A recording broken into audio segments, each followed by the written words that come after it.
વડોદરા શહેર અને ખાનગી કંપનીમાં નોકરી કરતા યુવાનને વડોદરા સાયબર ક્રાઇમ પોલીસ સ્ટેશનમાં નોંધાવેલી ફરિયાદ પ્રમાણે સાયબર માફિયાએ તેઓને એક વોટ્સએપ ગ્રુપમાં એડ કર્યા હતા અને જેમાં શેર માર્કેટમાં રોકાણ અંગેની ટીપ આપવામાં આવતી હતી. ત્યારબાદ તેઓને બનાવટી એપ્લિકેશન પર રજિસ્ટ્રેશન કરાવ્યું હતું અને શરૂઆતમાં તેઓને ટ્રેડિંગ મારફતે બનાવટી એપ્લિકેશનમાં નફો બતાવ્યો હતો. તેથી યુવાનમાં વિશ્વાસ આવ્યો અને તેઓ પાસેથી વધુ રોકાણ કરાવ્યું હતું.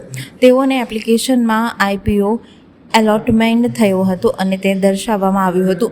આમ અલગ અલગ કંપનીના શેર ખરીદવા તેમજ IPO ખરીદવાના બહાને કુલ 15,70,001 રૂપિયા યુવાન પાસેથી અલગ અલગ બેંક એકાઉન્ટમાં ભરાવડાવ્યા હતા, જે પૈકી 2 લાખ રૂપિયા યુવાનના બેંક ખાતામાં પરત આવી હતા, જેથી યુવાનને વિશ્વાસ આવ્યો હતો. બાકીના નાણાં પરત કર્યા ન હતા અને 13,70,000 રૂપિયાની નાણાકીય છેતરપિંડી થઈ છે તેવું જણાવી યુવાનને વડોદરા સાયબર ક્રાઇમ પોલીસ સ્ટેશનમાં ફરિયાદ નોંધાવી હતી.